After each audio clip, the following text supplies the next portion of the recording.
Seekor kuda putih tak sengaja terjatuh ke dalam air. Seorang pria menemukannya dan menyelamatkannya tepat waktu. Tak disangka, kuda itu ternyata adalah kuda ajaib. Untuk membalas budi pria itu, sang kuda ajaib memberikannya seekor keledai yang bisa bicara, bersama 2 ekor kuda pacu yang sangat bagus. Pada saat itu, pemilik ladang yang sering menindasnya tiba-tiba datang. Pria yang bernama Vero ini ketakutan, tidak tahu harus berbuat apa. Tiba-tiba, si keledai menyelip di antara kakinya dan berkata, Копыта подбери, голову к холке, на счет 3. Sekarang Vero akhirnya bebas. Perjalanan magisnya dimulai dari sini. Pertama-tama, dia berencana menjual kuda-kuda itu untuk mendapatkan uang. Namun kuda pacu yang begitu bagus itu terlalu mencolok, bahkan raja pun berniat jahat saat melihatnya.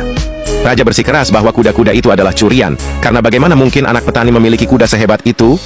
Ini jelas kuda kerajaan, katanya sambil memerintahkan pengawal untuk menyita kuda-kuda itu. Saat itu Vero sedang terpana. Dia terpesona oleh kemegahan dan pakaian mewah kerajaan. Baru ketika rombongan raja kembali ke istana, Vero baru tersadar. Si keledai pun menggunakan sihirnya, 2 kuda itu berbalik dan kembali ke Vero. Raja pun dipermalukan di depan umum, terjatuh ke dalam tumpukan tepung. Setelah tersadar, Vero menuntut raja membayarnya untuk kuda-kuda itu. Raja tahu mereka bukan orang sembarangan, jadi dia menawarkan jabatan resmi sebagai ganti 2 kuda itu. Vero setuju karena dia bisa memakai seragam mewah dan sepatu baru. Sejak saat itu, dia punya posisi di istana sebagai kepala kandang kerajaan. Malam itu, raja bermimpi bahwa di masa depan, Vero akan membahayakannya. Maka raja berniat menyingkirkannya. Penasihatnya memberi ide, suruh Vero mencari burung api legendaris yang sangat suci. Burung api itu sebenarnya tidak ada, jadi jika gagal, Vero bisa dihukum karena tidak memenuhi perintah raja. Vero melemparkan sebuah kacang dan cepat bersembunyi.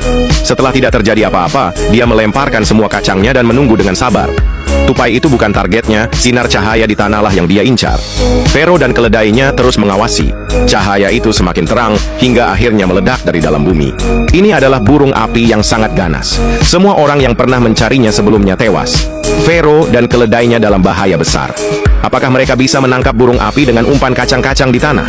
Kacang itu lebih seperti obat tidur, memakannya akan membuat ngantuk. Yang penting, burung api suka memakannya. Setelah memakan beberapa kacang, burung api akhirnya mulai limbung.